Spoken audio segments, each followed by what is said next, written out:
Welcome back, ladies and germs. This is Thursday. Happy Thursday, July 2nd for everybody out there, episode 721, where we get to talk about Rubithon and all the shenanigans that happened out on the Rubicon Trail during the Toyota Land Cruiser Association's Rubithon event. So this is one of the events that I've come to look forward to every year. It's on a trail that I absolutely love being on, in a place that I absolutely love camping in, down at Rubicon Springs. But it's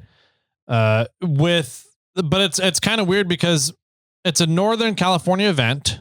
Yes. And the group that we go and do this event with typically, is a group of Northern California off-roaders. Yeah. That loves the Rubicon Trail. Of course. And I really only ever see them on this event, at this event. Rubithon. Pretty much. Yeah. So it's like Brian Flynn. I only ever see him when we're out at Cruise Moab, and he lives like 10 minutes from me. Yeah, right. I didn't even see him on Rubicon this time. Oh yeah. But I see him at Moab every year. I saw him a few times this trip. Yeah. Nice. Great dude. Yeah. I love Brian. So that's Tour Guide Taco for everybody out there. Oh yeah. Right. So anyways, I love the group of people that we go and hang out with, right? It's just a good group of people. Like, I love the trail. I love the place that we camp at, but I really look forward to hanging out with and catching up with these guys. Yeah. During this trip. They're a lot of fun. Yeah. So the run that we typically go on, is called the Forerunner Run. Yep. Now, Mm-hmm. but when I originally signed up on this run, 5 years ago, whatever it is. Mm-hmm. Wasn't it the Forerunner mini truck run? It was. Okay. Yeah. So they've divided it now. Oh, have they? Yeah, because there's a mini truck run. Oh, also. there is a mini truck. Okay. So I wasn't sure if they actually stayed and kept through with that or not. So yeah, so I was a part of the Forerunner run, and you camped with us in the Forerunner run group. Yep. And there was a mini truck run also. Okay. And there was not a single mini truck on the mini truck run. What vehicles were on the mini truck? A plethora of everything else. Okay. Yeah. I think somebody said that's a mini truck. It's that little red thing. And I'm like, no, that's just a Forerunner with its top off. Nice. Yeah. But I thought that was funny. But yeah, it's it is. They're a great group of guys from all over Northern California. From the Bay Area up to like probably people closer to the Rubicon than we are. And it's and they're all experienced wheelers. That's one of the great things about it, is that I think everybody because I was at the meeting then, and everybody had run the Rubicon before. Yeah. Right. Okay. And so they all have built rigs. Yep. They've all kind of know the lines. They all know their vehicle. And so this run, it goes from Loon Lake all the way to the Springs in one day. And it's not a run typically that is like dragging your feet, going slow, taking their time. They're all like, and Scott, who's the leader, he makes an announcement at the very beginning of the run during the very first meeting. He says, I lead this run as if I expect you to be able to do the lines and do things yourself. And I don't hop out and ask you if you want help unless you ask me to help you. Yep. If you want guidance or you want directions on an obstacle or whatever it is, I will give you a hand. Yeah. But you have to ask for it. Yeah. I'm not out on every obstacle telling you how to get up it. Yeah. And I think that's awesome. That's the run I want to be on. That's exactly. I agree. So, but we're getting a little ahead of ourselves because do we want to talk about leading up to the Rubicon or anything coming up? I didn't have much going on leading up to it. Okay. There's some things that need to happen on Fiona, but the last thing I got done with Fiona was the rear swing out. Yeah. So that got finished a couple days before leaving out to Rubithon. And so it was nice to kind of have that done and not digging into the rear hatch anymore. And then be able to load up the rear swing out so that I can really test it on the trail and see if it's going to stay away from the hatch, if it's going to bounce around, hold, however it got done. Right. Right. So, Brad Hot Metal Fab is the one that helped redo the rear swing out.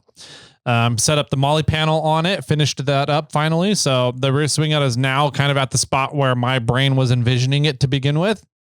And it's all kind of done now from the fabrication side of stuff. And so he moved it out away from the cab 2 inches, the spindle. So which is the pivot point that the whole swing out sits on, right? Right. Moved that away from the body of the truck 2 inches. Yeah. And he said he gained an inch of clearance away from the body. Wow. So that's how much the fucking Rotopacks were digging into. So there was an inch. Negative an inch. Negative an inch of pressure. Yeah. Wow. That's crazy. Yeah. Yeah. And it looks good. I mean, it still looks as like it should be. I mean, it looks fantastic. And I think Brad did a very good job of modifying something that's pre-existing. Yep. And still making it look like it should have been there. That's how it was designed. Yep, exactly. So he also added a little bit of preload into the swing out in terms of vertical preload. Oh, what's that? So that that way, so if you make a swing out such that when you build it so it's level when it's in its cradle or latching position, when you load up everything now, it's going to bend down a little bit just from leverage. So you end up almost having to lift up the swing out as you put it into its latch cradle position, right? So he added some preload vertically upwards in it so that once it's all loaded down and it kind of wears in, then as you swing it in, it should land in the latch rather than having to lift it up as a lot of swing outs you have to do. Oh man. I wonder how his brain figured all that out. Brad is an amazing brain. Yeah. It's like how much weight is going to be on here? How much stuff is he going to load on here? How far, what degree angle do I need to lift this thing so that when all that weight's on there, it's going to bend it appropriately? Yep. Ooh, okay. Yeah. Thanks, Brad, for being Brad. Exactly. Right. Empty. I definitely need to have 2 hands to push it down a little bit and get it into position, right? But fully loaded up, when the swing out's fully loaded, it's really not bad. I can almost get it with 1 hand. Okay. I do have to like grab the latch handle and kind of push down and then pull the latch up with my thumb. Yeah. In order to get it to lock in there. But I was impressed with thinking that far through the process and planning for that. So, yeah, it's great though. I used it all weekend. I was able now to put the axes. Yeah, I saw the video. So looks great. Yeah, it turned out really good. With going and camping, like you can use a felling axe to split wood for a campfire, but it sucks. Yeah. It's definitely not super efficient. You end up having to take 2 or 3 whacks at the rounds in order to get them to split into campfire wood, quote unquote. So I love having the splitter when I go camping. Sure. It just makes super easy and quick to create campfire wood, right? That'll burn good and efficiently and not just kind of smolder for a long time. So the splitter is there, but then like using a splitter to do felling really sucks because they're fucking heavy. Yes, they are. It's like you just don't want to be swinging that over and over to hammer in wedges. A lot of times you need more of a chopping than a splitting when you're doing a felling axe. So you kind of I've found that I really need both axes when I go out wheeling and camping, and I hate having to carry both axes inside the cargo area because they're awkwardly shaped. They're a little heavy. They're sharp. Yep. And so having them on the outside of the vehicle with the chainsaw, with the fuel, with all the vehicle fluids, is a really, really nice feature.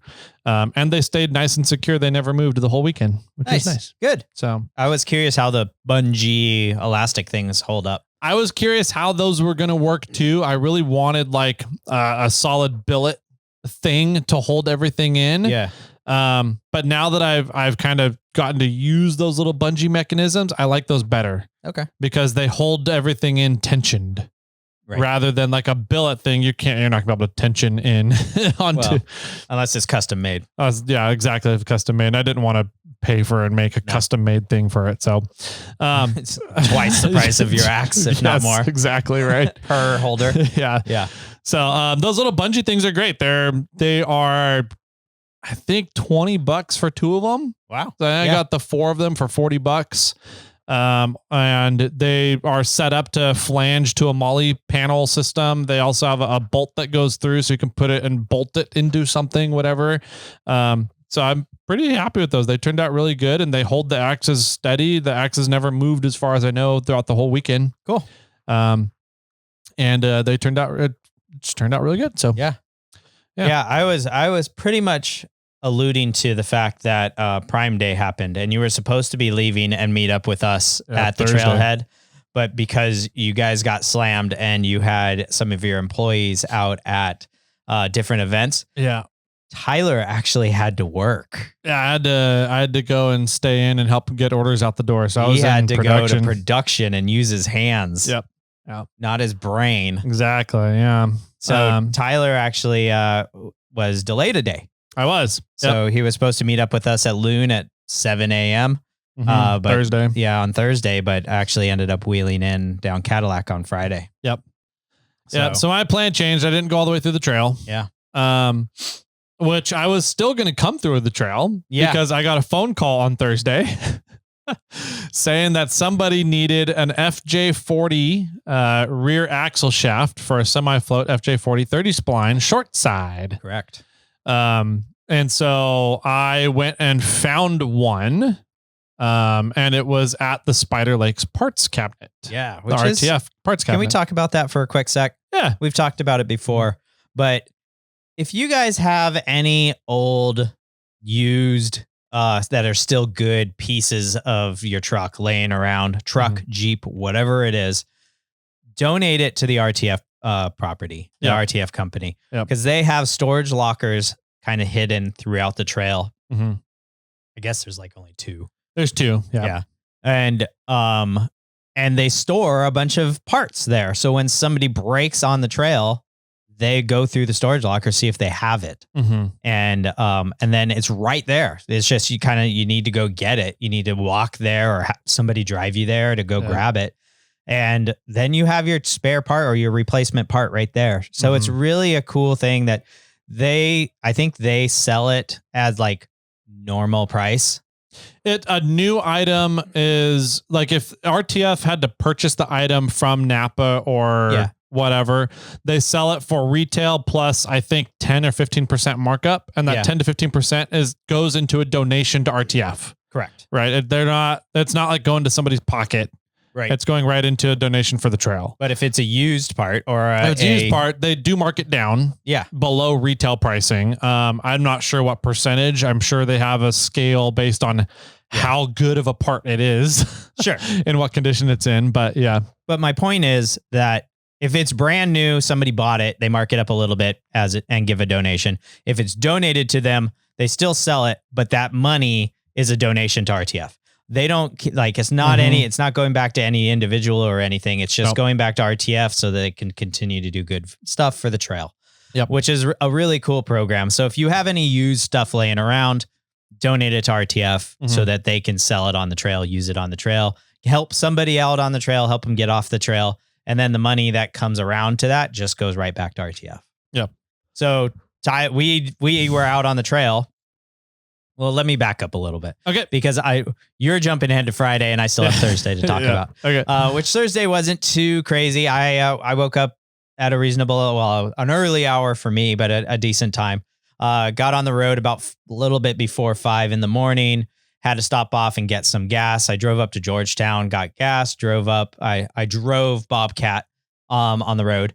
And went up Wentworth Springs, drove out, stopped. I messaged Nick DeLuca, Gladiator on 28th. I messaged Nick when I was leaving the gas station at Georgetown, and I said, leaving Georgetown. And he said, I'm just arriving at Fresh Pond. Okay. And I was like, okay, I know it's about an hour or so for me to get to Loon from Georgetown.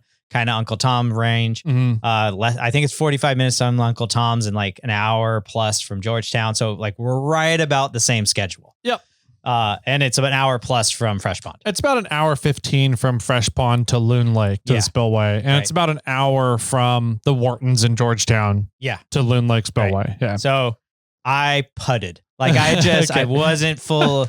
I was just cruising. You know, there was some of the really big hills. I was like, okay, I'm just going to go. Drop it into 4 low. Drop it into low, crawl up this hill. No, you know, I just wasn't flying. I wasn't trying to get there fast. I was just putting along. And so I pulled off at the last like sort of corner on ice. I think it's on, is it still Wentworth Springs there? The last corner where you can get cell reception before you turn up to Loon? The cell phone corner? Yeah, that's Ice House Road. Ice House Road. Yeah, Wentworth Springs goes up to Airport Flat. Right. So. Okay. So I was on Ice House Road on the cell phone corner there.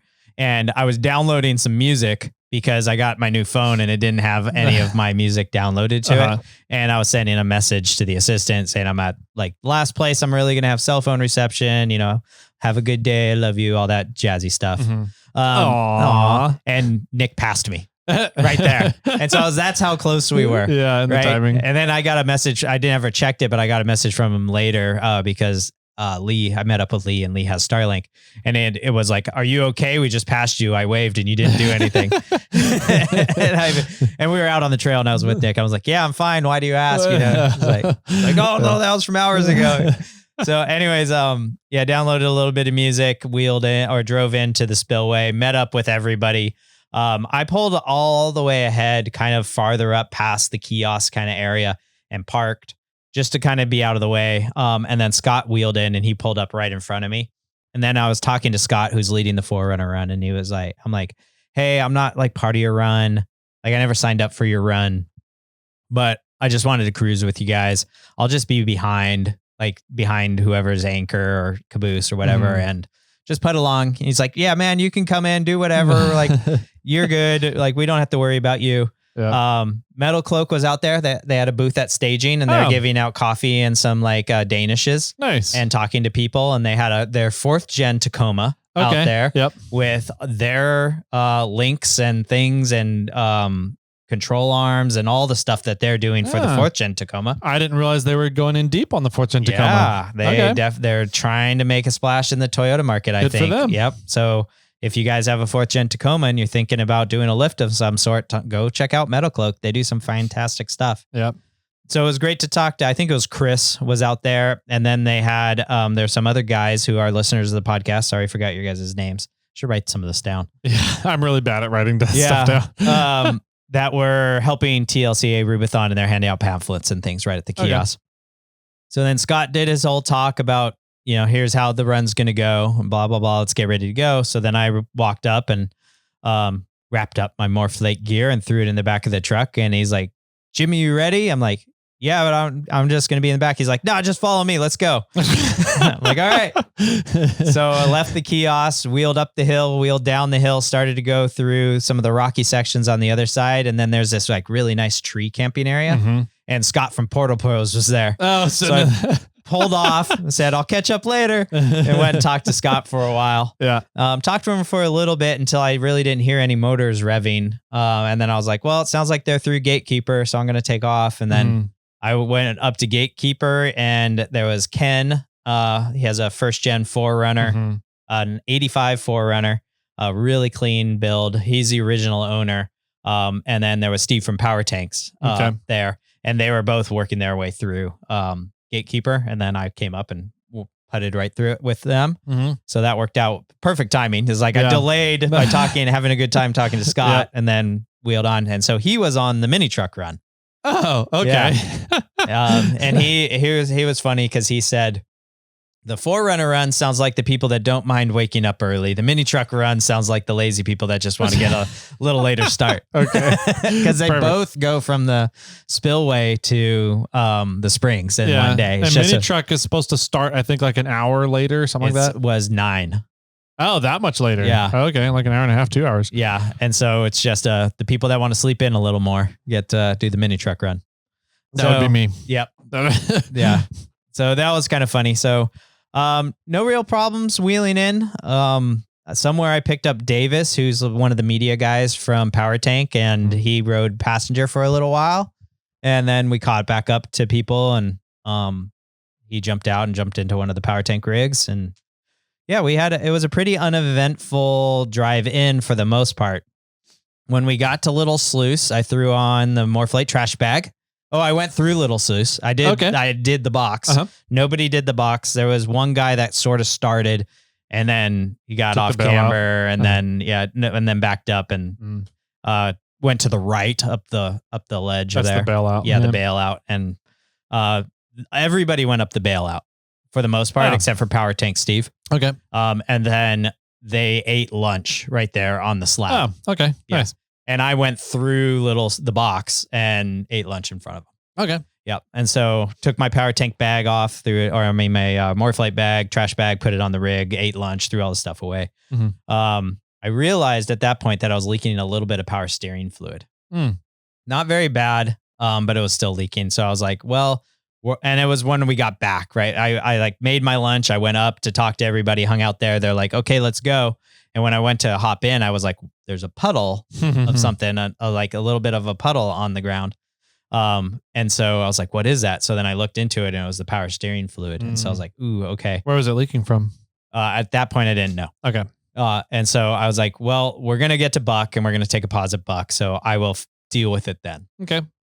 And so I wheeled on, and I was almost to the bottom of Indian Trail. Mm-hmm. And my power steering was whining like crazy. No. Like it was out of fluid. Okay. And so I was like, hey, I'm going to pause. My power steering's low. I need to top it off.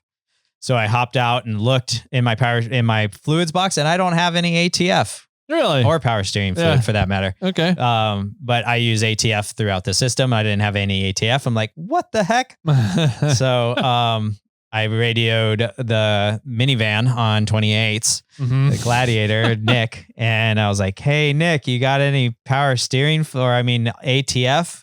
Because I don't, and I need to put some in my rig. And he's like, you have a manual? And I'm like, no, it's for my power steering. And he's like, oh, I do. Hold on. And he's like, okay, well, where are you? And I was like, I'm coming down Indian Trail. And he's like, oh, well, and they were like they were a little ways ahead. And I was like, it's whining really bad. Do you think you can like huff it up here? And he's like, yeah, I'll come right now. And then him and one of his kiddos come running up the hill. And I was like, what are you doing? Like, you don't need to run up the hill. Yeah. And so, they came up, I topped it off. It still whined, but that Radial Dynamics reservoir pulls all those bubbles out so fast. Yeah. So I wasn't too concerned about it. So I filled that thing up, threw the top on. I kept the bottle in case I was going to need it later. So was it empty then? It was completely empty. Really? Yeah. Wow. And so while we were doing that, because it fully was so empty, I was like, we need to figure out what's going on with this.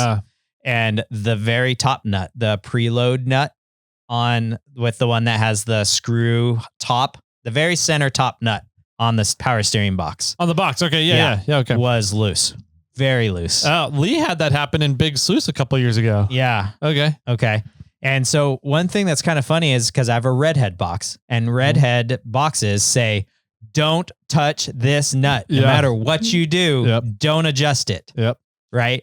They're very picky about that. They're very picky about the preload. Mm-hmm. They don't want people tightening or changing the preload. Yep. But this is now the second time that bolt has come loose. Really? It came loose on the snow run. Remember, we tightened it on the snow run. Yeah. And and now it came loose again. And so this time, I gave Nick a screwdriver and I said, hold it as straight as you can, where in the position's at. I'm assuming it's roughly in the same position it is. It might have moved. But I cranked it down this time. Okay. So, I tightened it a lot, and it didn't appear to be leaking any more sense on the rest of the trip. And fast forward a little bit, the reservoir did go down a little ways, and I topped it off at camp again, but doesn't seem to be going down ever since then. So And that was it for the most part. So we drove to Buck, and the game plan was to meet up with Lee and Delta Dave at Buck and spend time with them because they were making tacos at Buck Island for everybody that was running part of the TLCA Rubithon. So hung out with them the rest of the night. Scott from Portal Pros came wheeling up with the mini truck run, and he's like, "What are you guys doing?" And I'm like, "Well, we're spending the night here." Our group went on. Nick also stayed with Lee, and Scott decided to stay with us, and he ditched his run. And then some other group that was part of the breakfast run decided that they were always camping at Buck, but they decided to camp with us and not with the rest of the breakfast run. Okay. Yeah. And mainly because they knew Scott. Yeah. And so it was a Ford Fusion. A Ford Fusion? No, it wasn't. I forget. It was a group of guys that are down in like San Jose that have a shop, and they do builds. Okay. And I forgot. I'm sorry, guys. I forgot what it was called. Anyway, so we hung out there all night. We went swimming at Buck. We hung out. We had a fire because fire restrictions aren't up yet. You can have a fire. At the time, they were not. Are they already? Yeah. Oh, wow. Yeah, so, June 30th, they went live. So yesterday. So we snuck in, were able to have a fire, legally have a fire. Just hung out all night, just chilled, relaxed. It was pretty low key night. Nice. While I was at Buck though, I realized I lost my Morphlate trash bag somewhere on the trail. Well, we have more. You can have one. But mine was the OG, like green and white one. Yeah, you had the sample.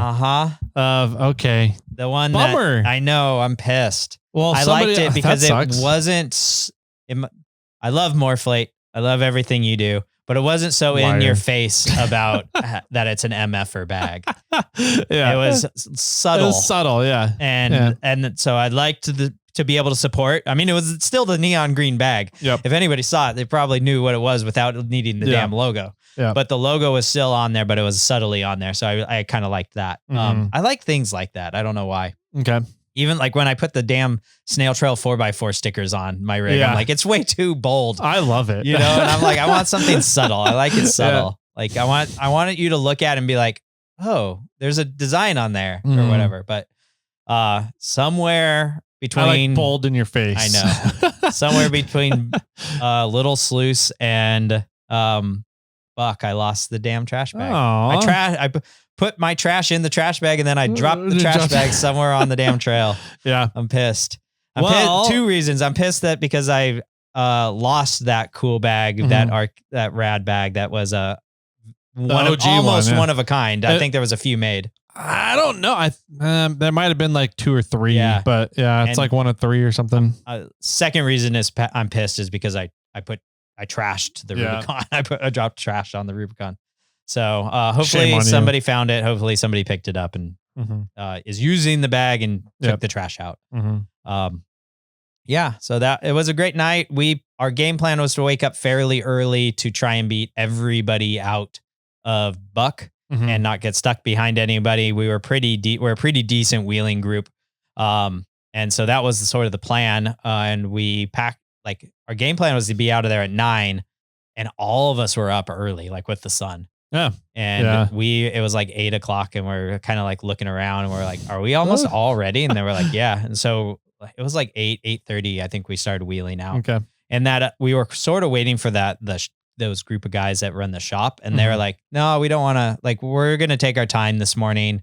We're going to leave when we leave. And then we're like, okay, let's go. And so we wheeled, we were camped right by the dam. So we wheeled over the dam, Did you see the bats in the rock? No. So that big ass rock that's right there, you kind of have to go around it before you hit the dam and go over it. Yeah. There's a big ass crack going through the center of it. Oh, really? Inside that crack, a lot of times you can find some bats. Oh, cool. Yeah, especially during daytime. They kind of just huddle in there. I was walking around that rock one time and heard these tiny little... Yeah. I was like, what the fuck is that noise? I was like looking around me. That's the noise I heard in my bedroom. Oh, nice. Yeah. Yeah. Squeeze. So, and I looked down. There was like 20 bats in that crack. And I was like, these things are so fucking cute. Yeah, they are. So, until they have rabies and bite you. Yeah. But I think that's one of those things that's like somebody somewhere, you know, like they all don't have rabies, but just better safe than sorry. So they've done RTF or somebody has done a lot of work on the Rubicon. Okay. They blocked. So whatever that steep, smooth rock is, right as you're driving out of Buck, that like I always go up, and then there's a roundabout. They dropped like 3 or 4 trees on the roundabout. Everybody has to go up the smooth rock. Really? Yep. Interesting. Yeah. Okay. So they made that, or that is now the dedicated route. Okay. Lee was going up that. So I went up that, I wheeled on, I went, tried to go up my normal line on tree line, and I got denied. And so then I went to the farther right side of tree line where most everybody goes, and walked up that. And then I wheeled on and up towards the next little ramp, and Scott was going up, from Portal Pros was going up the tree line. And I go, where's everybody else? Like, where are they? And so I'm like looking, and then I think Nick ends up coming. He's like, thanks for waiting for us. I'm like, what happened? And he said, Lee was going up that ramp rock and his swing out opened up and he couldn't make it up, and he came back and he landed on his swing out. So he couldn't reverse. And he couldn't go forward so he's just stuck there. And I think that reminds me of me and Moab on I don't remember what run it was. What I think it was Metal Masher. There's that big, just long ledge, and there's like 4 different lines you can go up. And I picked the second or third one to go up, and I tried to go up. My rear bumper caught on the ground as I was going up, and I was like, well, I can't go forward and I can't go backwards. You had to winch me forward. Pretty much same thing. Yeah. So I think Lisa was driving the Gladiator at that time, so I think she backed up and Lee winched to her, or they pulled him forward, I think, so they could shut the swing out so that he could go backwards. Or they did something like that. But at that same time, we've realized that Scott bent one of his lower links on the forelink of the GX, the rear, on the rear, and it like just bent it way. Actually, I think it was bent down. Interesting. Yeah, I'm not quite sure how it all happened. But he said that he did that yesterday and he knew how to solve it, and they welded some plate on it yesterday. And so it happened again that day, Friday. And so he put a jack underneath it, and then they like got on the rig, and they like jumped on the rig to compress it against the jack and to straighten it up. And that kind of worked. But then Nick brought out his like Humvee scissor lift jack and more or less lift the vehicle up. And then they got on it and kind of bounced on it, and it straightened it way out. And then we tried to weld more plate onto it. And then I think that was when Nick's Carnage welder died. And then, at that point, we're like, well, let's just take the link off, because then Lee pulled out his Carnage welder. And so then we started welding more on it with the link out of the vehicle. And then Lee's Carnage welder died. And we're like, okay, I guess that's it. And then by that time, that other group, the other shop group, caught up to us, and they were like, we have a Carnage welder. So we got onto our third Carnage welder. And welded that up. So my PSA is, make sure your damn Carnage welders are fully charged, because these ones weren't. Oh, that's why. Yeah. There was like, normally you get like 30 minutes of runtime ish. 15 to 20. 15 to 20. Trigger time. Yeah. Which is quite a bit of welding. And we, I think the shop guys had theirs fully welded, but Lee and Nick did not.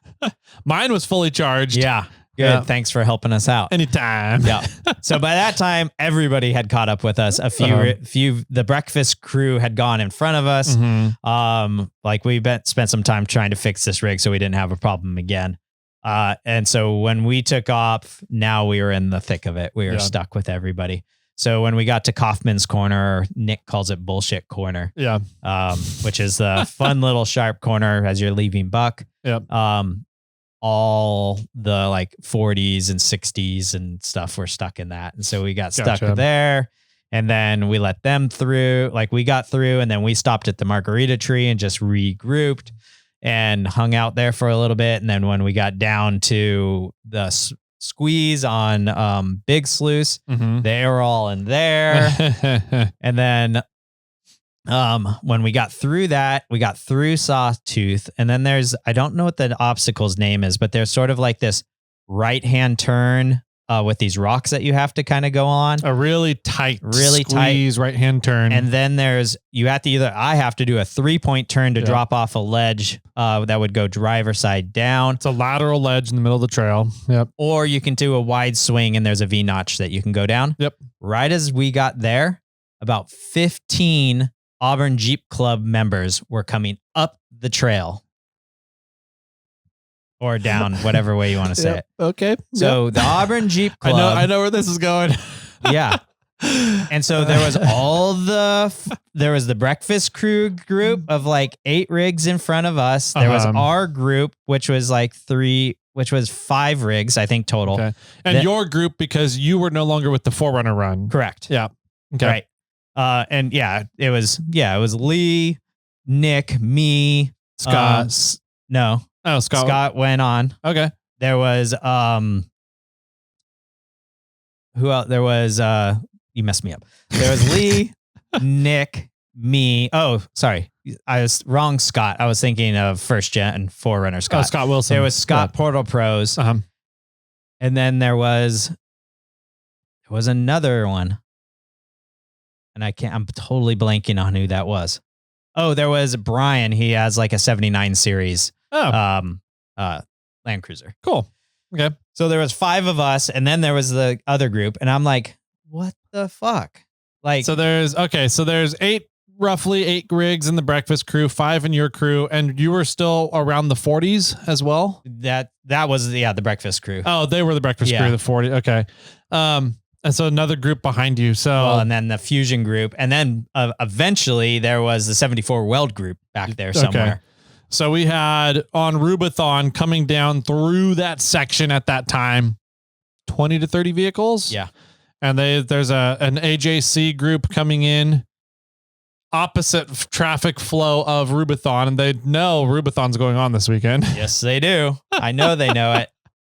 So, all right. So the Auburn Jeep Club decided to run backwards, what I would consider backwards on trail, backwards to the flow of an event. Of an event weekend, yep. Of an event weekend on trail on a Toyota event when the Auburn Jeep Club wants to go on the trail. And they were going to their property at Ellis Creek. Near Ellis Creek, all the way across trail. Yep. And I'm just like... the opposite end of the trail. Yeah. I'm like, what the fuck are you guys doing? Why are you out here? Like, why are you doing this? Yep. Like, you know an event is going on. Yep. You know that everybody is going to the Rubicon Springs on this day. From Loon. Loon. And everybody should be at Rubicon Springs or getting to Springs on this specific day. Yep. Why are you guys going against traffic? Yeah.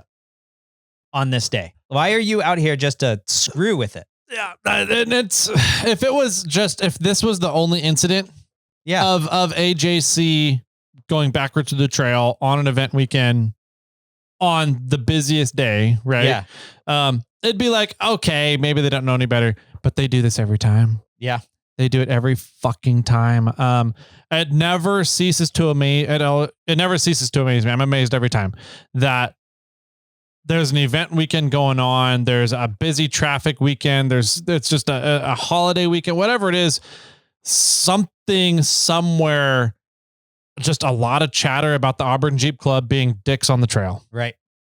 Every single fucking time. And I'm like, you guys figure your shit out. Yeah. Like this is, I understand they have property on the trail. They're one of the oldest clubs around. They've been accessing and using the trail forever, right? They're out on the trail a lot. That's a big club. They have a lot of users. I get it. Like I totally get their point of view of being able to access the trail and their love to be up there, right? Absolutely. I mean, I'm right up there with them. So does everybody else. That's the problem. And they treat it like it's their trail. They treat it like they can do whatever they want. Like they're not gonna consider anybody else that's out on the trail that day. Right. That's just the attitude they always seem to have. Yeah. And that was the thing. It's like I was running, I forgot who I was talking to. I think it was Nick. And Nick was saying that whenever they go through, like when they're with their event, or maybe it was you, I don't remember who it was. I was telling later, but they say whenever they are with their club, no, it was you. I'm pretty sure they say that, look, we're a big group. We're going to be going slow. When traffic comes, you pull aside and you let the traffic go by because we are the big group and we are moving slow. So yeah, I say that. Yeah. So Mad Hatters, we go through and do our full trail trip. It's usually the first weekend of June every year. And we usually end up having 15 to 30 vehicles. Yeah. Which is a lot. That's a big group to go through the Rubicon Trail with. But I tell everybody in the morning, if I'm leading that trip, and I try and make sure that whoever is leading the trip does this speech kind of thing. We're a big group. We're going to be slower. If somebody comes up on the back of the line, everybody's on radio. Yeah. So just let the person start working their way through the group. And if you see the identified vehicle coming, just pull over. Right. Pull over real quick, let them through. We're a big group. We can pull over. We're going to be going slow. Don't impede traffic. Like we're going at our own pace. Just be kind and considerate and let people around that are going faster pace than us. Right. Right. And if we come up on, say oncoming traffic and big sluice, because we've definitely had that before. We try and communicate with the other group and say, how many rigs do you got? Oh, you guys only have 5? Come on through. Right. Right. So I always put it as the bigger group should give yield right away to the smaller groups, in my opinion.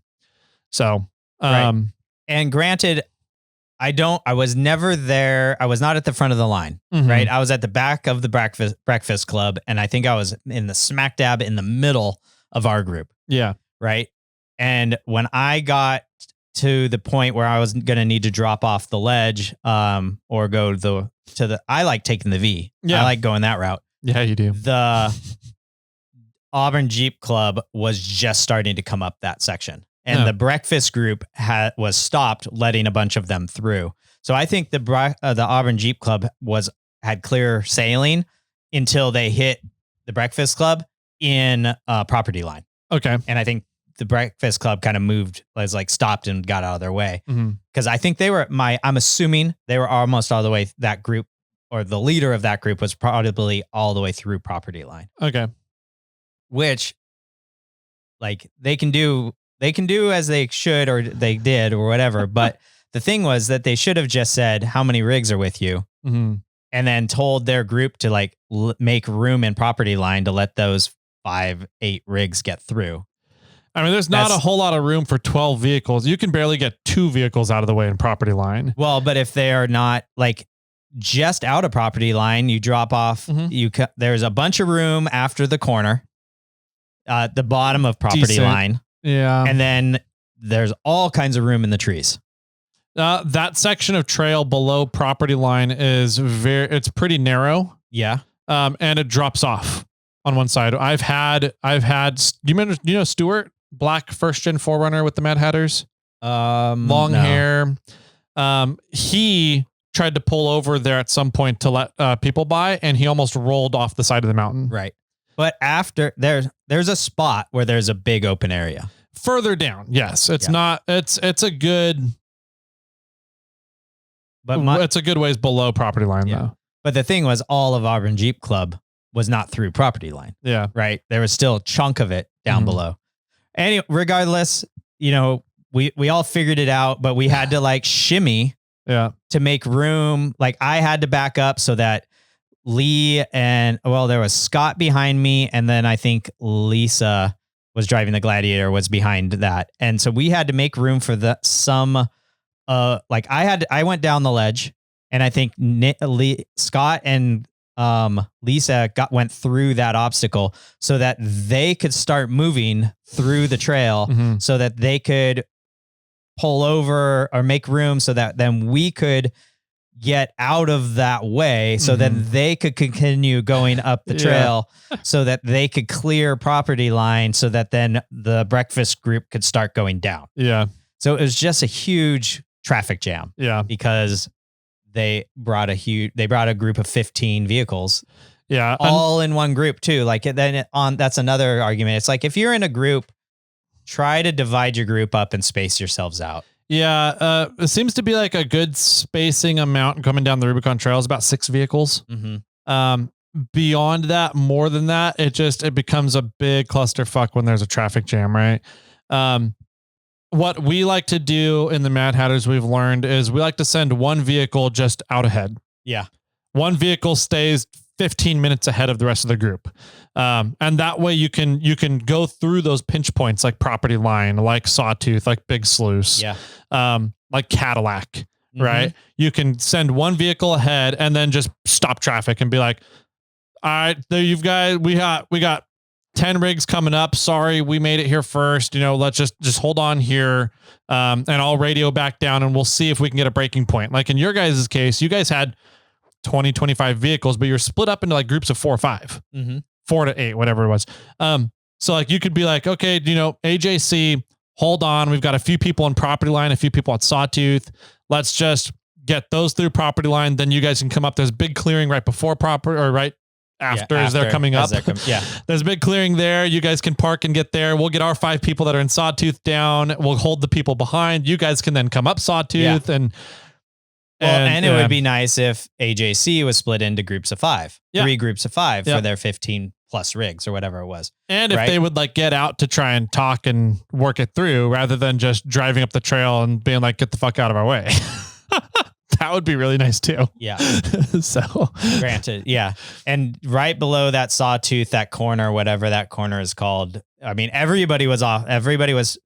All the Breakfast Club in our group was pulled off to the side, trying to make room for AJC, and AJC was all stopped because they had nowhere else to go because we were continuing down the trail. Right. And so everybody was kind of out of their rigs at that point. Okay. And so it was a cluster. It was, it could have been dealt with much better on both sides.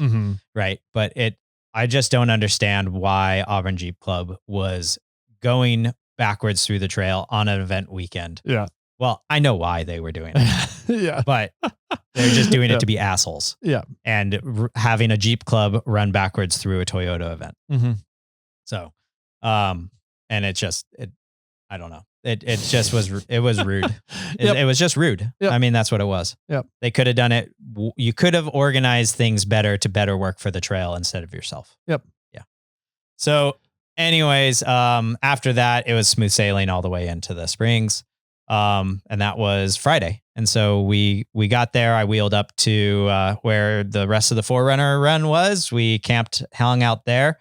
It was, I parked and pulled out my bottle of whiskey and went over to Power Tank Steve because they were sitting at their table having lunch, and he had a few bottles of whiskey in front of him. And I know he likes whiskey. And we like to share. And, so we opened my bottle. He opened his bottle was already opened. We opened another bottle, or just hanging out there. And then probably, half an hour, you showed up. Yeah, it was pretty quick. And I was like, I parked in a fairly easy, convenient spot. And I was like, dude, if you need my spot to set up your tent, tell me to move. Yeah. And so that's when Lee parked behind you. Well, you took my spot. Lee parked behind you. And then I just parked on the other side of Lee and propped my truck up with some rocks and pulled out the Wheel Every Weekend rooftop tent and made camp. Yeah. So it was after the whole fiasco of trying to get there, it took us almost 4 hours. Yeah. To get from Buck to Rubicon Springs. Which, in my opinion, now hearing everything you guys went through, I think is a pretty good time. Pretty decent. for all the shit show you guys were kind of held up and doing stuff with. Uneventful, it'll take 2 hours. I say me and Hussman went from the Springs to Buck in about an hour. Yeah. And then from Buck to the Springs in 45 minutes to an hour. Yeah. Downhill. If you're cruising with no traffic, nothing, you can do it. Yeah. At less than 2 hours, but it seems like 2 hours is my mark. That's a good average. Yeah. Yeah. Yeah. So, Yeah. And that brings us up to us hanging out. Yeah. My trip in was pretty nice. I didn't come in Thursday. I came in Friday. And I decided to go drive up 80 and come through North Lake Tahoe and Palisades. Yeah. Hold on. Let me time you out. The FJ40 with the axle shaft broken. Oh yeah. Right. In the morning, you messaged us and was like, do I need to come through the trail and pick up that? Figured we can sort of close this story up. Yep. Grab that axle shaft. And I think we said told you no. Yep. And then later we get to Springs and somebody's like, hey, did anybody grab that axle shaft? And we're like, nobody told us to or not to. Yeah. So I don't know where it is. You should just send somebody up to the Springs to go, or to the Spider to go grab it. Yeah. And they're like, okay, we'll figure it out. Yeah. I was like, okay. Yeah. So, I messaged that at 5:30, I think, something like that. Yeah. And I was like, hey, I'm leaving my house. I have until Auburn to make a decision. So I've got about 45 minutes. Let me know if you guys need me to come in through Loon and stop at Spider. Right. And Lee was like, nope, you're good. And I was like, okay, cool. So I kept on going. I've never gone to Tahoma that way before. Oh, okay. Yeah, I've come back once. But I always go to Tahoma by going down up 50 through South Lake Tahoe. Oh, really? And up and around. Okay. I didn't realize it's like an hour quicker. Yeah. You always are like, oh, I'm going over to Fresh Pond and going up this way. I'm like, why? Like you have to, it's not, I know from your house, it's not very far for you to get over to the 50 side, but I bet it's faster for you to go up 80. Yeah. For sure. It's about an hour faster to get to Tahoma. But even Loon, I bet it's faster for you to go up to 80. It's about 5 minutes faster. Really? Is that all? Yep. Okay. Yeah. So, and I like Wharton's in Georgetown. Great little market. Yeah. So like either way, doesn't really matter to me. It is more effort, in my opinion, to go up 80 to Loon. Okay. And go through Georgetown just because, that climb coming out of Georgetown to go up the hill and the Forest Hill Bridge going under that. Yeah, the confluence. Both of those are quote unquote more effort to get through than just going up Highway 50 and up Ice House Road. I think, I always say it's the confluence climb up to Cool and the climb out of Georgetown they're steep and aggressive, but then it's flat after that.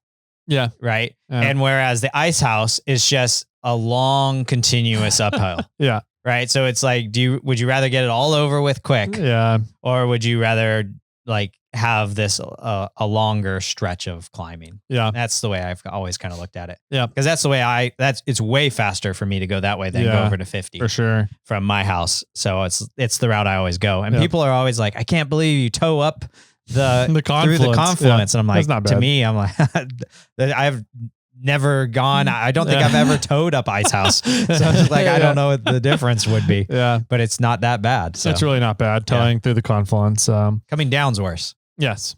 Not in the F-350. Yeah. Anyways, continue on. So you drove up. So I drove up to Tahoe, right? Yep. Up through North Lake. The kid started freaking out a little bit around Eagle Lakes. Okay. So I was like, I'll just go into Truckee. Let's let him get out of the car. We didn't really have breakfast before leaving. So I was like, he's probably hungry. I just kind of like pulled him out of his crib and out of his toddler bed. We just converted it. Pulled him out of his bed, put his clothes on, and then we left. Right. Yeah. And I gave him an applesauce packet on the way. So we got into Truckee and I was like, all right, let's stop. Let him get out, move around a little bit. We'll find a place to get some breakfast. And so I found this little cafe. And right as you enter Truckee, and they had some bananas and he just devoured some bananas. And then, put him back in the car. We kept going, made it around to Tahoma. And as soon as we got into Tahoma, it started raining. Yeah. At the staging. I forgot to talk about that. Yeah. So on Thursday night, it was like around 3 a.m. It was super windy. Like really big gusts of wind. Okay. And it was one of those, like I could hear it coming through the trees before it hit the tent. And usually the Wheel Every Weekend tent's pretty good with wind, except if it's hitting me broadside. Okay. and it's just a big wall, Mhm. and it doesn't deal with the rain fly doesn't deal with the wind very well. Yeah. And so it was just flapping. And I was like, oh, I can't sleep like this. So I unzipped my doors, took the flaps of the rain fly, and shoved them up underneath the rain fly, between the bars of the rain fly and the tent, Mhm. and shoved it up there. And then did that on both sides, and then went back to bed. But I still didn't sleep that great because it was so windy. Yeah. And then, about 6 in the morning, about 6 in the morning, I think it started raining Okay. on us. Gotcha. It was just sprinkling. It was light, but almost like the drive until about we met up with AJC, it was on and off, like good downpouring and sprinkling. Okay. Nice. Almost that whole stretch. Yeah. Cool. Yeah, it's in my opinion, it's nice when it rains on the Rubicon. Like the granite rocks, you would think that when it rains, it gets slick. It doesn't really. It like cleans the dust off and you almost get more traction. Yeah. And it reduces dust. And it reduces dust really nicely. So I always welcome rain as long as it's not like a torrential downpour. Like it was that one time. I think we went in for Marlin Crawler Roundup. Oh yeah. And everybody was hiding under the one umbrella, 15 people or whatever it was. Great video of Amber and I underneath the rooftop tent. Yes. Yeah. She was able to stand up and I had to be all crouched over. Yeah. But anyways, so it was raining at staging in Tahoma, airing down. I moved Reed's car seat to the front seat. Okay. To come down the trail.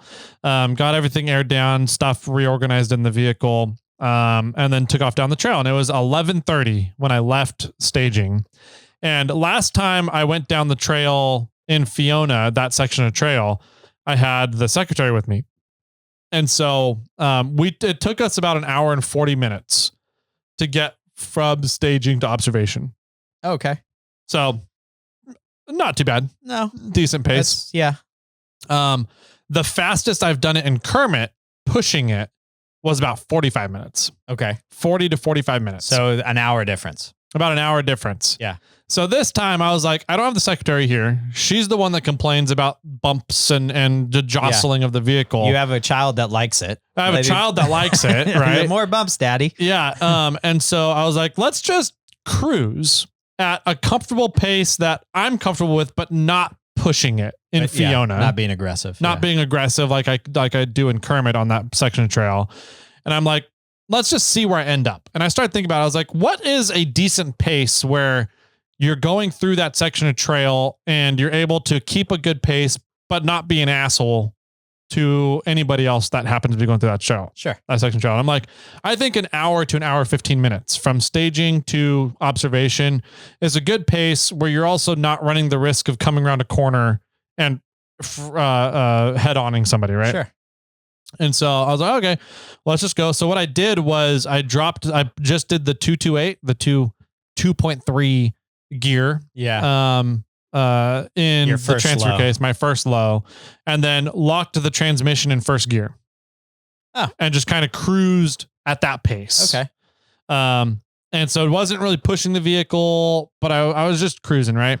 And I came across the Placer County Sheriff. Oh yeah. Was it Placer County or was it State Parks? I forget. I think he's with County Sheriff.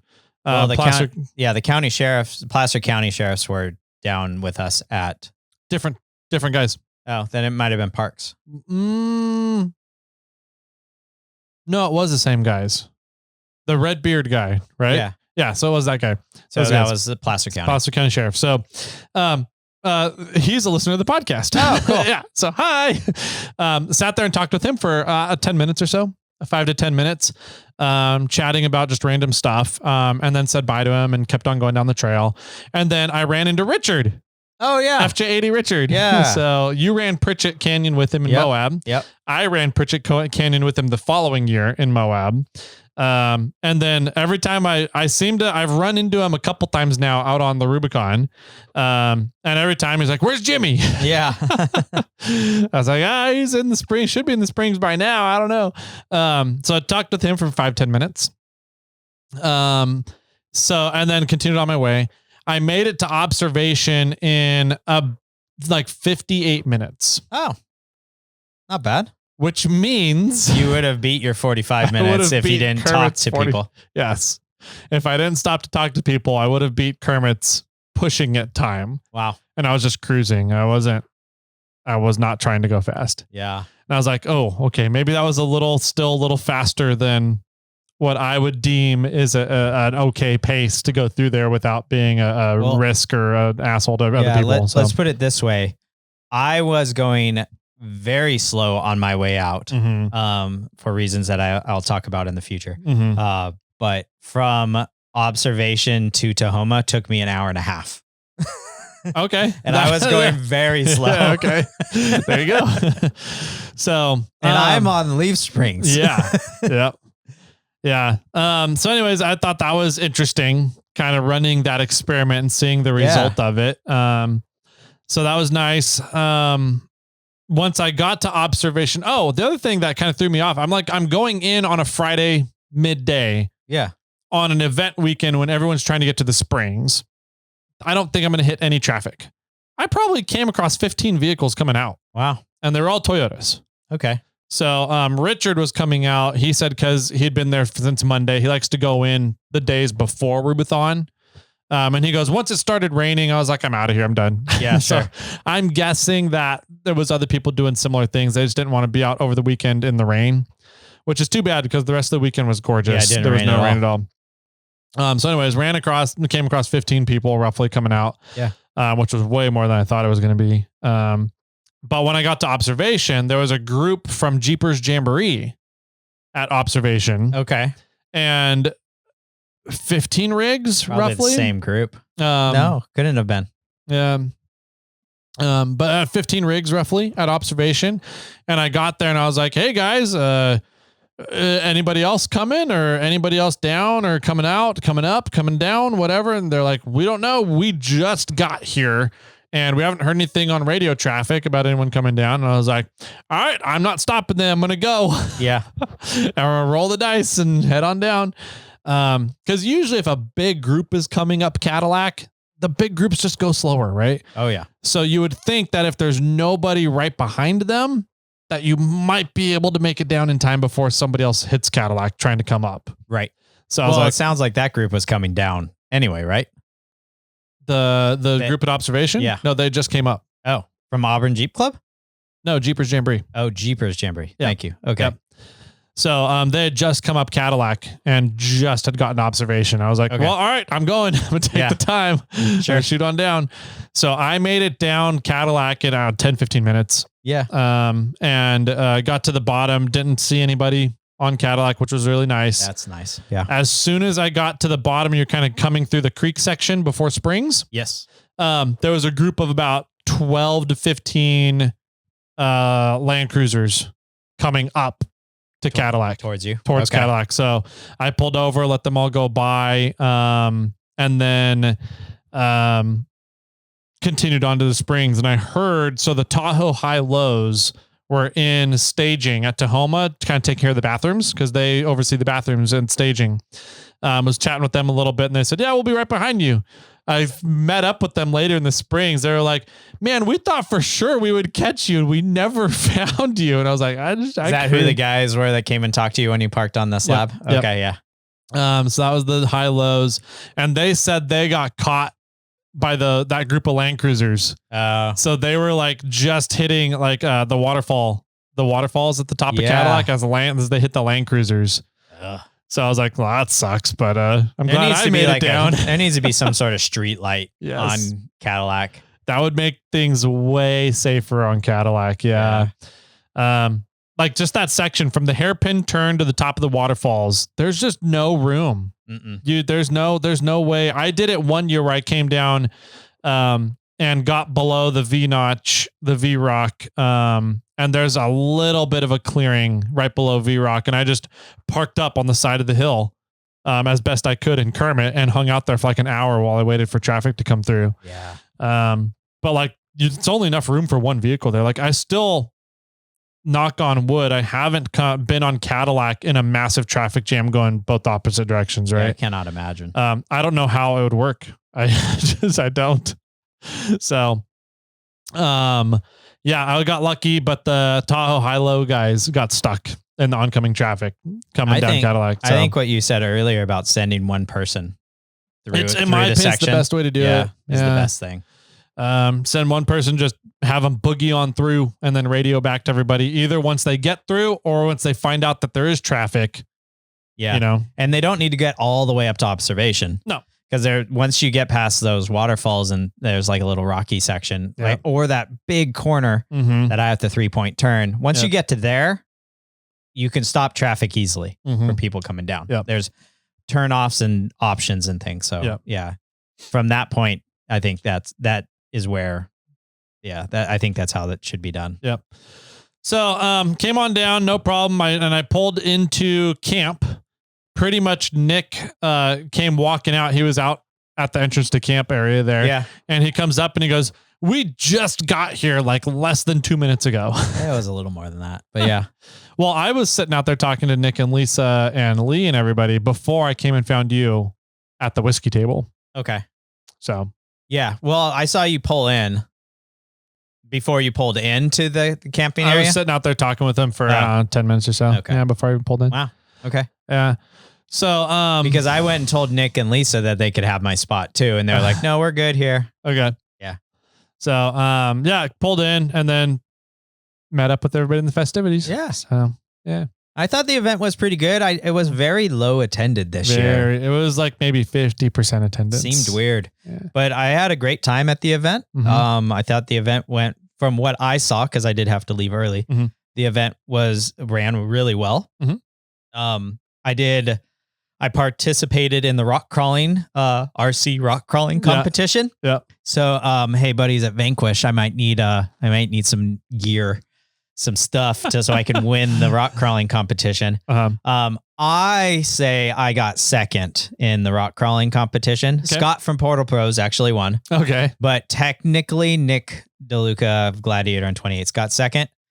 But why did you think you won second? Well, because I beat him in points, but I timed out on the course. Oh. I got to gate, I think there was 15 gates and I got to gate 13 and you had 10 minutes to get through course. So I got to gate 13. But I had probably, I don't know. I'm guessing. I'm throwing numbers out here, but they're semi probably close. I probably had negative -15, maybe 10 points or something like that. 10 to 15. Nick probably had negative 100 because he would, it's called, they were doing this thing called the hand of God when you had to pick up the rig and put it back on all four. Okay. And Nick had a bunch of those and a bunch of reverses. And a reverse is -1. And I heard him talking about how he had 10 to 11 reverses and probably, I don't know, at least another 10 hands of gods. So he had -40 something. Okay. And I didn't. I was going slow and meticulous, and that cost. And because of that, I didn't finish on time. Gotcha. But it was funny because it took me probably 5 minutes to get up the very, very first obstacle through gate 1. Took me about 5 minutes to get through that. And you had 10 minutes to do the course. So out of 15 gates, took me 5 minutes to get through number 1. Yeah. And then I got to 13 in the next 5 minutes. Yeah. Scott from Portal Pros made it up within the first minute up gate 1 and then just cruised through the rest of it. And it kind of didn't, at that point, it didn't matter. I think Nick went second and took him a few minutes to get through gate 1, but he's so throttle happy or that vehicle is so throttle happy that it wasn't as slow and controlled. Okay. And I was borrowing Brian Flynn's rig. Okay. Which had front digs and rear steer and all this stuff that I had no idea how to use. And so it was a lot of fun to do that. So nice. Nick, because I know you listen, I think I got second. All right. But I know how Brian scored it. Yeah. So, but it doesn't matter. We were both first losers. Yeah. And Scott won, and I think he got a plaque for it. Nice. Which is kind of fun. And he was driving Jose FJ80 Jose Carnitas, whatever it is. He was driving his rig, which was great. Like it was a really, really well built rig. and Jose won the scale class, and you can only kind of compete in one class. So once he won the scale class, he's like, I won, I'm good. I don't want to compete again and like possibly lose a thing. So then he let Scott drive his rig, and Scott won in his rig, the pro class. Okay. So, but it was a lot of fun. That was a really cool thing. Brian Flynn puts on a fantastic little competition. Yeah. It was a blast. Nice. So I'm definitely going to either build a car or just bring my Marlin one to have some fun with next year, because that was really cool. Besides that, I hung out at the Springs, walked around to the vendor stuff, you parked on the big slab, or what do you call that? The concrete pad. Yeah. But in front of the vendor area, hung out there like quite a bit of the day, and went back up to camp and talked to Delta Dave for a good chunk of the day as well, and hung out there. And I did try to bleed my steering again. I high centered myself on a rock, and had both my tires sort of off the ground, and then added more fluid, or topped it off, because it sucked some fluid in, but I needed to add just a little bit more, and just turned it back and forth. But it still whines quite a bit. But it doesn't whine at low RPMs. It's only whining at high RPMs. So I think it's because I drilled the power steering pump out, and now it just whines with a lot of fluid kind of going. A lot of fluids going through. I think is what's going on. Gotcha. Which sounds like the opposite. You don't think you burned up the pump when you drained the system? It always whined. Oh. It just seems loud more than usual. Okay. And it always whined once I drilled the pump out a little bit. Okay. And it wasn't whining on the drive home. I think it was just higher RPMs that it really gets in there. So I don't know. I mean, it very possibly could be I need to add another pump or something. But yeah, I'm not quite sure. So besides that, I found that I had re-cracked my axle housing. The rear? On the rear. Yeah. Yep. So the passenger side leaf spring mount is cracked where it meets the mount for the leaf spring meets the axle housing. The leaf spring perch? Thank you. Leaf spring perch. Where the leaf spring perch meets the axle housing is cracked. And it was wet underneath there, and it was leaking. And where I parked at the Springs, I had elevated that side a little bit, so a lot of the fluid wasn't on that corner. So I think it's officially time to change out that axle housing. Okay. And when I do so, I'm planning on going to the carrier bearing for the rear axle or for the rear drive shaft, getting that elevated, rotating the pinion of the axle so I can point it at that, weld on new perches onto the new axle housing. Kind of go down that route of kind of redoing the rear axle setup. Still sticking with the Tundra leafs and everything, but just want to change out that axle housing. So nice. Kermit's going to be going, or Kermit, I did it again. What the hell? Bobcat is going to be going under the knife here soon because I have a few trips ahead of me and I want to get that stuff done before I do that. So probably not going to be working on Samantha so much in the short future, just because I need to get Bobcat up and running so I can do another wheeling trip. Okay. Yeah. Nice.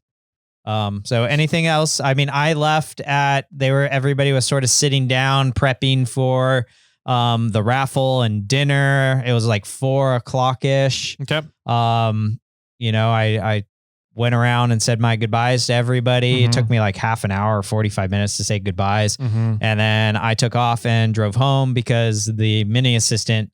So actually Friday was my wedding anniversary and I was out on the trail alone. And then Friday, Saturday, and Sunday, the mini assistant had theater performances. So I missed Fridays and Saturdays. So I needed to get home to catch the matinee time or the theater on Sunday, which drop-off time was at noon. And then the assistant and I went over to Monk's and had lunch and hung out there. And then we went to the show, which was at 2. Nice. So that's how my everything ended up for me. But on my way out, I took it very slow because I knew I had that cracked axle housing. And I didn't want to damage it more. I didn't want something to happen. I was alone. I was on radio, but I was alone. and just wanted to be careful about it. And I heard this creaking going on and I was like, ooh, I don't like that. So I was going very slow. It took me about 2.5 hours to get from the Springs to Homa. Okay. And just because I heard that creaking. So like anytime my front dropped off, I went really slow for the rear axle just so I didn't have any problems. And and then aired up into Homa and started driving home, and I was on the road and I still heard the creaking and I was like, what the hell? Like it shouldn't, like I'm not bouncing. I'm not having problems in the I'm not axle wrapping. Like why is this? So I don't know what it was, but I'm assuming it was something to do with all the stuff in my bed. That was actually what was creaking and it was coming through the window. Okay. And so I don't know if I was driving extremely slow for no reason or not, but I still think it was a safer move. Okay. I don't know what happened on trail. I told you this the other day. I don't know what happened on trail, but I was able to fly home in Bobcat at like 70 to 75 miles an hour. So I must have hit something and it realigned something and rebalanced my drive shaft, or put another dent in one of my wheels that made my wheel balanced or something. But I was cruising on the way home. I wasn't, the vibrations weren't there. Nothing was happening. And it was a smooth sailing all the way home. Nice. And I got home like 5 minutes before the assistant and mini assistant got home from their Saturday night performance. Nice. So that worked out really well. Good. Yeah. So how did the Rubithon end? Because I left. Yeah, it was good. It ended a little bit of frustrating disappointment. They had in the schedule pamphlet that dinner was at 4:00 on Saturday. Yeah. So everybody. That's why I was leaving. Yeah. Everybody ended up setting up their chairs because like usually they do dinner and then the raffle afterwards, right? So everybody sets up in the lawn area in the Springs. So everybody from the event was there at like 3:30, 3:45, setting up chairs and getting their spots for dinner and to get kind of set for the raffle afterwards. And then they made an announcement that dinner wasn't going to get served until 6. Whoa. Okay. Yeah, so that's they way later. They changed it up, and they didn't change it up last year. It was always the plan in the schedule to do it at 6:00 last year, and like everybody was kind of complaining about it, and so I was like, oh, cool. They brought it back to 4:00 this year. Yeah, and then had it in the schedule as 4:00. Everybody was there for dinner at 4:00, and then somebody went up and was like, oh yeah, we're not serving until 6. Here's some live music to listen to in the meantime. Oh, wow. So everybody would just kind of sat around in the lawn for 2 hours. Okay. Waiting. Just waiting. And it wasn't like, it didn't seem like they had stuff to prep for dinner. Yeah. Like they didn't even light the coals until 5, I think. Okay. In the barbecue. So if they would have started it then, they could have had it ready by 5. 5:30. They served at 6:30. Jeez. So, I got really frustrated because I had a toddler that was hungry. So right around that announcement, maybe 4:30, I went back to the rig, Fiona, because I'd take it off the concrete pad. And parked it kind of down near the VIP area. So I just grabbed like all the remaining snacks for the weekend and just brought them out. And I sat down in the chair and Reed started with just snacking and having on snacks. And then he got a sugar high from all the snacks. And then I was getting hungry. So it was probably about 5:30 by this point. And I'm just like, I'm just getting frustrated now because I'm getting hungry and I'm tired. And I know that I need him to have some sort of protein. Right. So I was like, you know what? I'm just going to go back up to camp and make dinner. Yeah. I'm not going to sit here and wait. Cause they hadn't even put the chicken on yet to start cooking by 5:30. So I was like, I'm not even worried about it. I'm just going to go up to camp and make dinner. So that's what we did. I took Reed back up to camp, made dinner. We got done eating about 6:15. And I learned that dinner didn't even start getting served in the Springs until 6:30. So I was like, I'm really glad that I went up and had dinner. And then after that, Reed was really restless. Okay. And he really wanted to go wheeling. Oh. So he wanted to, hey, climb the rocks and go wheeling. And by this time, I'm like, dude, I'm tired. I don't want to go climbing and chasing you all over all these granite cliffs over here. So I was like, let's just go wheeling. So I threw him in the rig, and we went back through the springs towards the slabs and the river, past Dirty Dozen, and went out to the base of Cadillac, pretty much the pet cemetery area. And turned around at the pet cemetery, came back, and we parked in that big creek area where you kind of drive through the creek a little bit. Yeah. Parked there, off to the side, in the big gravel bed, and threw rocks into the creek for about half an hour. Perfect. And while we were there, the 74 Weld group came through. So we got to say bye to everybody there. They left? Yep. Oh, okay. Yeah. They were staying over in, Dirty Dozen. Yes. And so they left and they went up Cadillac, in dusk time. Okay.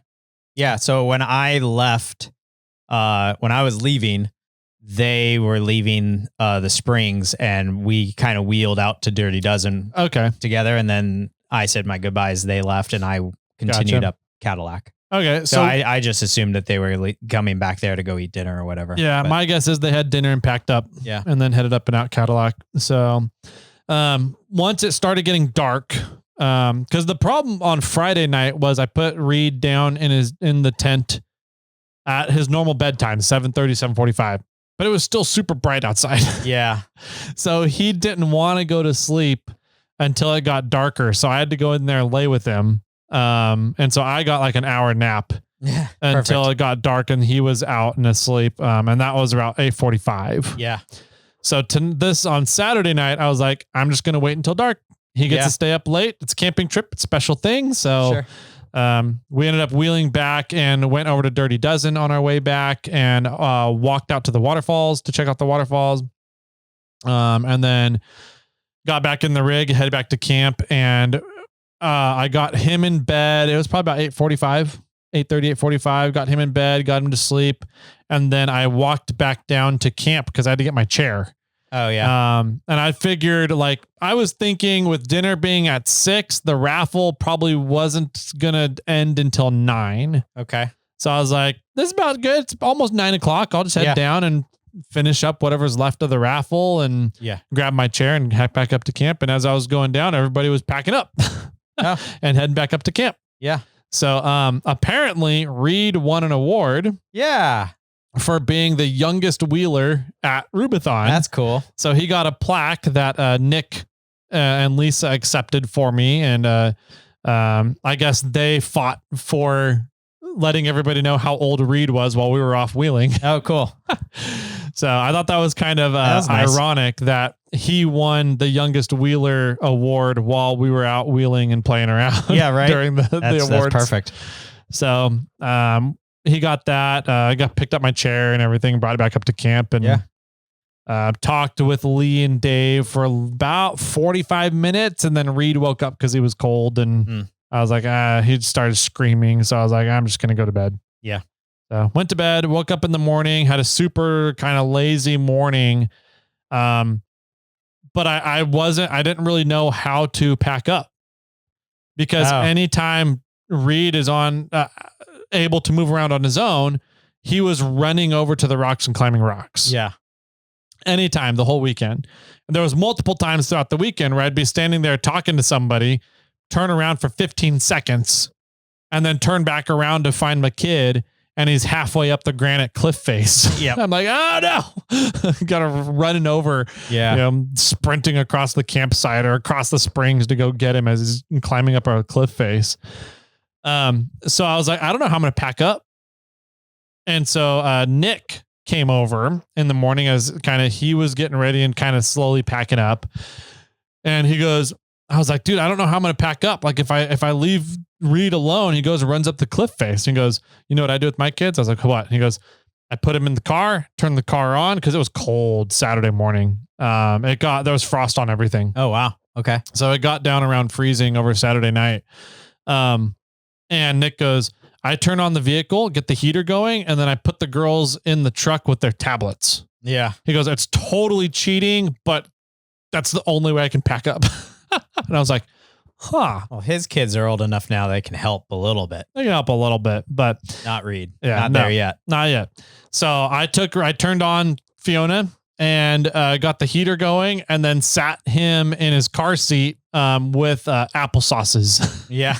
Packets of applesauce. So like I would come by and I'd wait for him to start yelling from the front seat that he needs more snacks. Yeah. And then I'd come back and give him another packet of applesauce, another pouch, and then I'd just work on packing up from there. That's funny. So that worked out well. Me and Lee were the last ones in camp. And we left probably about 9. Oh, okay. So we picked up Chris and Leland on the way. And I believe Leland was on us. He was with us when we were at Cruise Moab when I broke my leaf springs. Oh, on really? the trifecta run. Okay. Yeah. He had the FJ80 with the Trepidors. Yeah. The 37-inch Trepidors. Yep. So he picked him up in the springs on our way through and then headed up Cadillac. And we had a little bit of an issue coming through the springs, the slabs and Dirty Dozen area with one of the, I think it was Leland's rig. His lockers were not engaging. So he got held up. And so while we were trying to figure out why they weren't engaging, a lot of vehicles caught us. Bummer.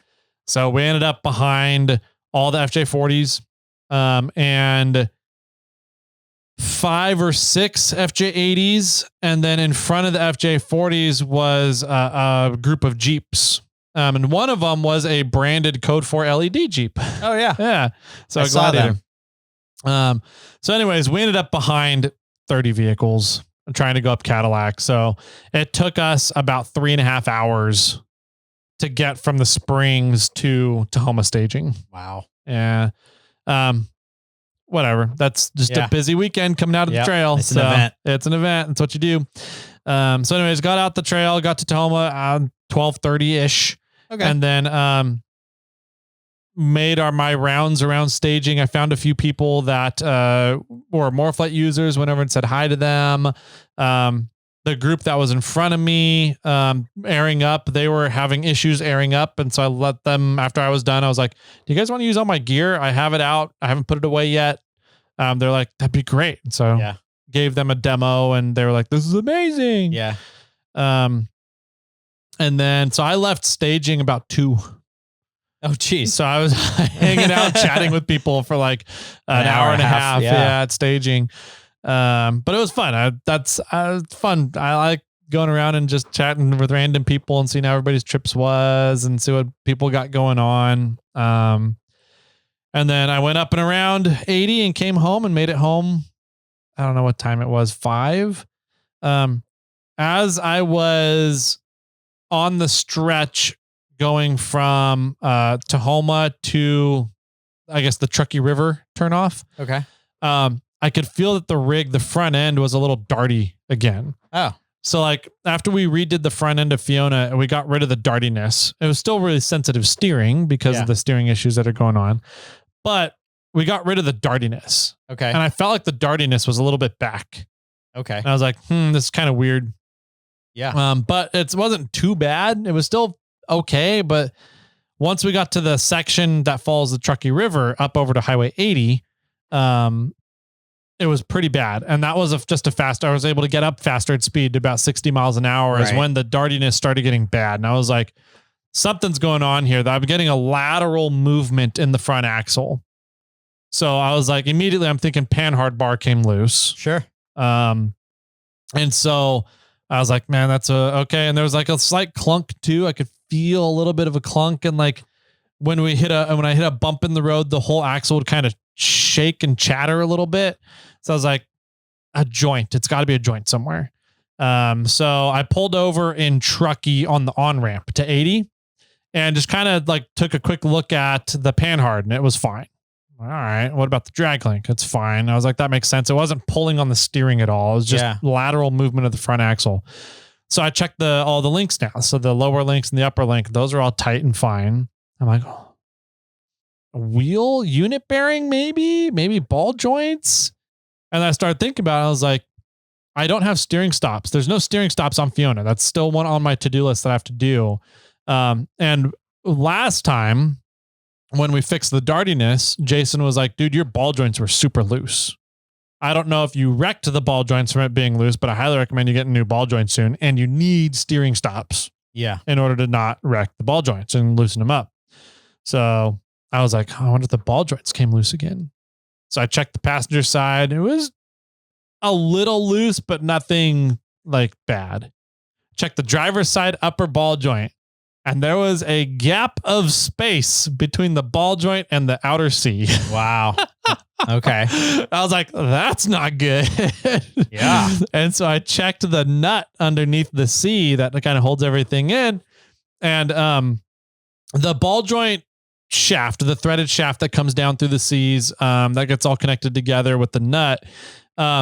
Typically you have about 1 to 2 threads, maybe 3 threads showing below the nut. Yeah. Hopefully. That's ideal, right? If not more. Yeah. If not more. And so I checked in the nut is like a thinner nut. It's not like a normal fat nut. It's kind of a thinner one because you have a U joint, or in my case, the RCV bells right there. So it's a thinner nut. It may encompass 3, maybe 4 threads. And it only had like 2 threads in the nut. Ooh. Okay. And I was like, oh, that was close. Yeah. So super loose. I was like, granted, if that nut comes off, I don't think the whole C would just fall off because as long as the ball joint is still pressed in there. Yeah. But if the ball joint presses out, then for sure that whole C is just falling off. Yeah. That's and my driver wheel is just going to go flying down Highway 80, right down Donner Summit. So I was like, well, all right, let's tighten this up a little bit and just be careful driving home. Yeah. So tightened it up, and I wasn't able to get it perfectly tight, because in order to do that, you kind of have to take the wheel off and lift everything up and get tension off of the whole C in that turning axis. So I just tightened it up with everything, all the weight of the vehicle on it, and then just drove carefully home. And when I got home, it had loosened up again by the time I got home. Dang. It wasn't as bad, but it was loosened up again. So okay. I was like, well, all right, time for ball joint eliminators. Yeah. So, well, that's on the to-do list as well, but that's going to, I think, be a pretty high priority when I go and redo the rear end. Yeah. We'll do the front ball joints. Cool. So, yeah. Nice. That was a trip. Sounds like a fun time. Good ending. Yep. Yeah. Sounds like it was a good time. It's always, it's a good group of wheelers, good group of guys. I don't want to give Land Cruisers like a special shout out, but they all seem like really good people, you know? I don't know what it is, but it was funny. I was like talking to, I'm pretty sure his name was Brian in the 79 series, a guy I've never met before. But they have their own special lingo. Like they talk about stuff and I'm like, I have no idea. Like I'm a Toyota guy and I don't know anything you just said. Yep. And he's like, oh, it's the transmission out of a 60 series, you know, blah, blah, blah, you know, with this special thing. Yep. I was like, okay, yeah, that's like, you know, I'm sure I could say like a W56 and he might not understand because it's just a different realm. But that was it was funny chatting with him and learning more Land Cruiser stuff. Yeah. Yeah. But yeah, it was a good event. Super happy to be there, support the event. You know, both Morphlate and Snail Armor donated stuff to the raffle. Yep. I think Nick won my Snail Armor. Yep. So that was kind of funny, even though he doesn't have an 80 anymore. Yeah. So sell it, Nick. Yeah. And then, yeah, I mean, it was a lot of fun. I have one little small update, but is there anything you want to say to close it up? No, not really. I still want torque converter lockup. Yeah. So there was a couple times I was descending like down Cadillac and the drivetrain would just disconnect on me. And I'm like, fuck off, not here. Yeah. What right. are you doing, man? So, I really do not like automatics for rock crawling. So, that's after things get fixed back to where they should be. That's the first thing I'm doing is that whole, valve body swap on the 4Runner and manual torque converter lockup. Excited to see how that goes. That'll be fun. Yep. Yeah. So on Sunday, I got a text message from Blake from Blake's Garage. Okay. And he was like, hey, I'm selling my CJ5. Oh. It's at the Sierra College Auto Fair. It's didn't sell this week. I want to put it back in next week. Can I store the Jeep at your house? Yeah. For the week? And I said, yeah, sure. So, I have a Jeep at my house right now. Jeep and Jimmy. A CJ5, super clean, really nice. If anybody's interested in it, hit me up. You have today or tomorrow before it goes back to the Sierra College Auto Fair. Is it built? Is it pretty stock? Almost all original. Oh, wow. Almost completely original CJ5. Okay. Original, still has original carpets, floor, like pads from that era. I'm not 100% sure what year it is. But it's like minus the tires and maybe the wheels. I think like almost everything's original. Okay. So it's fair, very stock. Yeah. What's he asking for it?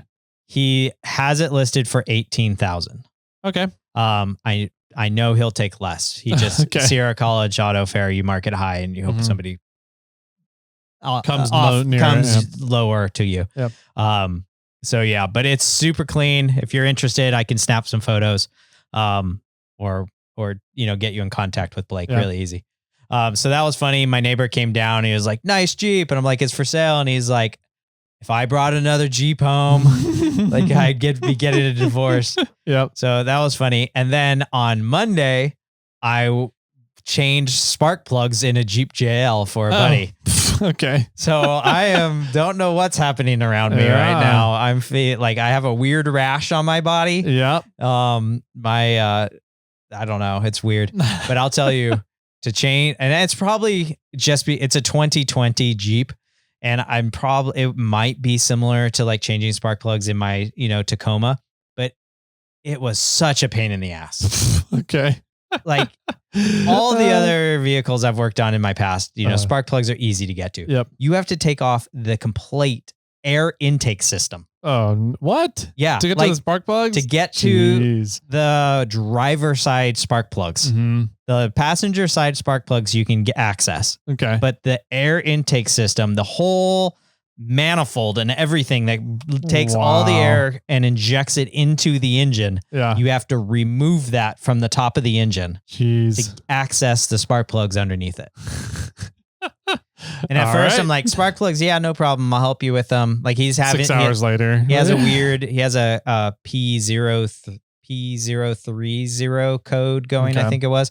And it's spark plugs, injectors, things like that. And now he's like, what do I do? And I was like, let's change the spark plugs and let's see if the code goes away. Yep. That doesn't go away. We'll figure out it has what are they called? The coil packs direct to the spark plugs. And before we did it, I checked the codes and it was a error on cylinder 3, but I was like, let's change the spark plugs and see if that solves it. If it doesn't, we'll change the coil pack on number 3. Yep. And then we'll see what happens. So we changed the spark plugs and I said, drive around for a week or so, see if it solves anything. If it doesn't, let's change the coil pack on number 3, which fortunately number 3 is on the passenger side. Okay.